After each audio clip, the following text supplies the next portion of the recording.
শূন্য থেকে শুরু এই সিরিজের আরেকটা ক্লাসে স্বাগতম। এই ক্লাসটা আমি একবারে যারা একদম শূন্য থেকে শুরু করতে চাই তাদের জন্য করেছি, তাই আমি খুব সহজ সহজ জিনিসগুলো শেখানো প্রথমে শুরু করেছি। আরও অ্যাডভান্সড জিনিস আমরা ভবিষ্যতে শিখব। তো আজকের ক্লাসে আমরা এক্সক্লামেটরি সেন্টেন্স শিখব। এক্সক্লামেটরি সেন্টেন্সগুলোতে সাধারণত প্রশংসা, আনন্দ, রাগ, দুঃখ এবং উত্তেজনা এগুলো প্রকাশ করা হয়।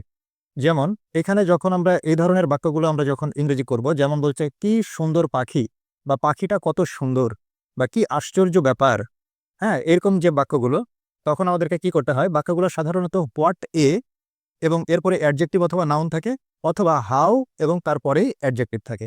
এইভাবে বাক্যগুলো শুরু করতে হয় এবং অবশ্যই এক্সক্লামেটরি সেন্টেন্সগুলো এই এক্সক্লামেশন মার্ক দিয়ে শেষ হয়। এখন কথা হলো আমরা আগে উদাহরণগুলো করি, তাহলে আরো ভালো করে বুঝতে পারব।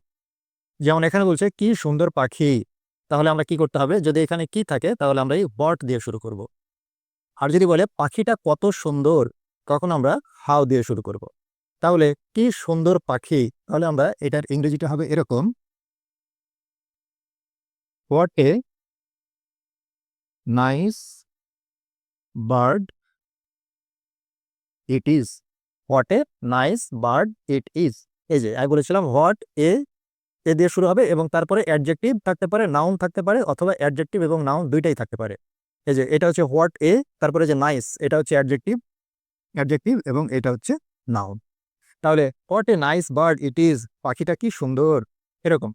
আর যদি আমি বলি যে পাখিটা কত সুন্দর, এইভাবে যদি বলি, তাহলে আমাকে হাউ প্লাস অ্যাডজেক্টিভ দিয়ে করতে হবে। দুইটা প্রায় একই রকম অর্থ প্রকাশ করে, কিন্তু স্ট্রাকচার দুইটা ভিন্ন। এক জায়গাতে লেখা আছে কি, এক জায়গাতে লেখা আছে কত। তাহলে আমরা যদি হাউ দিয়ে করি তাহলে কি হবে, how nice the bird is. How nice the bird is, এবং এক্সক্লামেশন মার্ক দিতে হবে।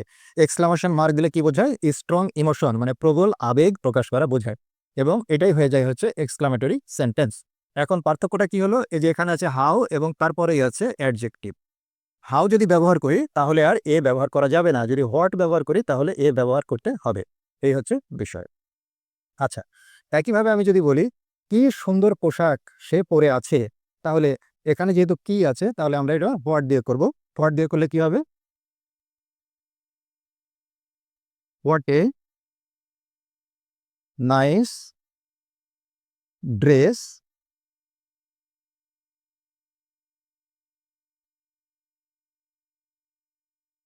She is wiring. What a nice dress she is wiring, এরকম। এই যে হোয়াট, এই যে এ, তারপরে নাইস এটা অ্যাডজেক্টিভ, এই যে এটা নাউন। অর্থাৎ হোয়াটে আমরা যখন ব্যবহার করব তখন অবশ্যই এখানে নাউন থাকবে, আর পূর্বে অ্যাডজেক্টিভ থাকলে থাকতেও পারে, না থাকলে নাও থাকতে পারে। কিন্তু আমি যদি বলি যে কত সুন্দর পোশাক সে পরে আছে, তখন আমার কি হবে, যেহেতু এখানে কত আছে, তাহলে আমরা এবার শুরু করবো হচ্ছে হাউ দিয়ে। তাহলে কি হবে, how nice the dress is that she is wiring, এরকম। হ্যাঁ, এখানে যখন আমরা হাউ ব্যবহার করব তখন তারপরেই, হাউ এর পরেই আমাদের থাকবে হচ্ছে অ্যাডজেক্টিভ, এবং তারপরে যে দ্য ড্রেস ইজ, এটা তখন হবে সাবজেক্ট হিসাবে ব্যবহার হয়, আর এই যে এটা verb, that she is wearing, যেটা সে পরে আছে, এরকম। তাহলে হোয়াট এ নাইস ড্রেস আর how nice the dress is. এখন কথা হলো এই হোয়াট আর হাউ ব্যবহার করার মধ্যে পার্থক্য কি হয়। অর্থাৎ এখানে যখন হয় যে হোয়াট এ নাইস ড্রেস, এখানে ড্রেসের উপরে গুরুত্ব আরোপ করা হয়। আর যখন হাউ নাইস আমরা ব্যবহার করি, নাইসটা এখানে আছে, how nice the dress is, তখন হচ্ছে কত সুন্দর সেটার উপরে গুরুত্বটা প্রকাশ করা হয়। এই হচ্ছে দুইটা স্ট্রাকচারের মধ্যে মেইন পার্থক্য, কিন্তু দুইটা কিন্তু প্রায় একই অর্থ প্রকাশ করে। আচ্ছা, আমরা আর দুইটা প্র্যাকটিস করি, সেটা হচ্ছে কি আশ্চর্য ব্যাপার। এরকম যখন আমরা বলি, কি বলি তখন আমরা, যে what a surprise. What a surprise, exclamation mark অবশ্যই দিতে হবে। আর যদি বলি আমটা কত মিষ্টি, যেহেতু এখানে কি ছিল তাই আমরা হোয়াট এ দিয়ে করেছি, যেহেতু এখানে কত আছে তাহলে আমরা কি করবো, হাউ আর অ্যাডজেক্টিভ দিয়ে শুরু করব। তাহলে আমরা লিখব how sweet the mango is. আমটা কত মিষ্টি, how sweet the mango is. এইভাবে এক্সক্লামেটরি সেন্টেন্সগুলো তৈরি হয়। আরও কয়েকভাবে তৈরি হয়, সেটা আমরা একটু দেখি যে এক্সক্লামেটরি সেন্টেন্স আর কিভাবে হতে পারে। সেটা হচ্ছে যে আমি এটা বিশ্বাসই করতে পারছি না, তার ইংরেজি কি? I can't believe it. I can't believe it, আমি এটা বিশ্বাসই করতে পারছি না। এখন এটা কিন্তু একটা সাধারণ একটা বাক্য, অ্যাসার্টিভ সেন্টেন্সের মতো সাধারণ একটা ডিক্লারেটিভ সেন্টেন্স, অর্থাৎ বর্ণনামূলক বাক্য। তো এটা এক্সক্লামেটরি কখন হবে? যখন আমি এটাকে এখানে এক্সক্লামেটরি মার্ক দিব, তখন এটা হয়ে যাবে হচ্ছে আমার এক্সক্লামেটরি সেন্টেন্স। এবং তখন আমার কথাটার ধরন কেমন হয়ে যাবে? আই কান্ট বিলিভ ইট, এটা আমি বিশ্বাসই করতে পারছি না। এই যে আমি স্ট্রং ইমোশন দিয়ে আমি বলছি, তখনই এটা হয়ে যাচ্ছে হচ্ছে এক্সক্লামেটরি সেন্টেন্স। আচ্ছা, আমি যদি বলি আমরা ম্যাচটা জিতেছি, আমরা ম্যাচটা জিতেছি, এটা কোন কোন টেন্স? এটা এটা হচ্ছে প্রেজেন্ট পারফেক্ট টেন্স। তো এটাকে যদি আমি খুব সাধারণভাবে যদি আমি লিখি যে আমরা ম্যাচটা জিতেছি, তাহলে হবে কি? We have won the match, তাই না? তো এখন এটা এক্সক্লামেটরি কখন হবে? যখন আমি যদি বলি আমরা ম্যাচটা জিতেছি, যদি স্ট্রং ইমোশন প্রকাশ করি এবং এখানে যদি এক্সক্লামেটরি মার্ক দিয়ে দিই, তাহলে হবে এটা হচ্ছে আমাদের কিন্তু অ্যাসার্টিভ সেন্টেন্সটা কিন্তু এক্সক্লামেটরি সেন্টেন্সের মধ্যে পড়ে যাবে। আমি যদি বলি এটা অসাধারণ, এটা অসাধারণ, তখন কি হবে? It's amazing. আমি যদি বলি আমি এটা ঘৃণা করি বা আমি এটা পছন্দ করি না, তখন কি হবে? I hate this. যদি বলি যে সে আর নেই, মানে সে মারা গেছে, এরকম অর্থ প্রকাশ করতে পারে, অথবা এরকম হতে পারে যে সে চলে গেছে, তাহলে কি হবে?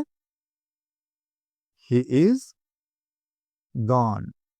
সে চলে গেছে।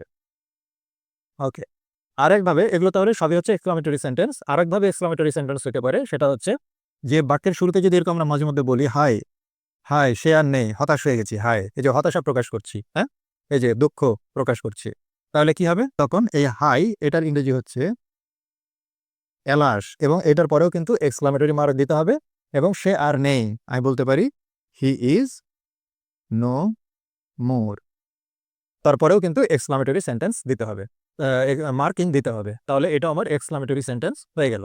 আমরা যদি বলি হুররে, তো হুররের ইংরেজি হুররে, হুররে কি বলছে? আমরা ম্যাচটা জিতেছি, তো জিতেছি, করেছি, বলেছি, এগুলো কি প্রেজেন্ট পারফেক্ট টেন্স। তাহলে আমরা কি করতে পারি? We have won the match.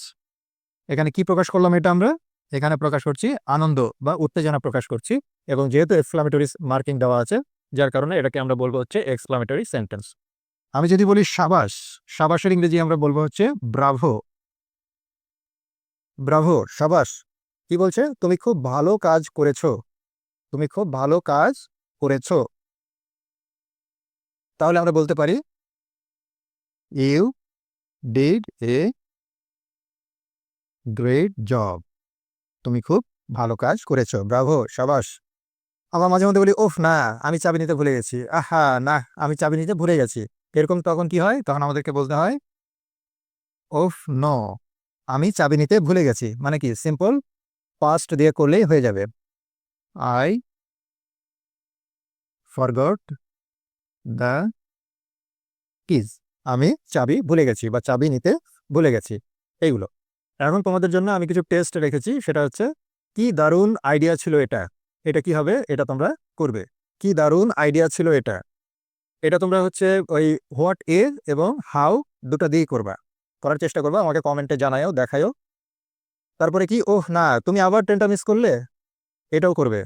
আর এটা বলছে the movie was really interesting, এটা হচ্ছে একটা অ্যাসার্টিভ সেন্টেন্স বা বর্ণনামূলক সেন্টেন্স, এটাকে ট্রান্সফর্ম করবে, হোয়াট এ দিয়েও করবে, আবার হচ্ছে হাউ প্লাস অ্যাডজেক্টিভ এটা দিয়েও করবে, করে আমাকে জানাবে যে এটা যদি তুমি দুইটা রূপান্তর করো তাহলে কেমন হবে এক্সক্লামেটরি সেন্টেন্সে রূপান্তর করলে।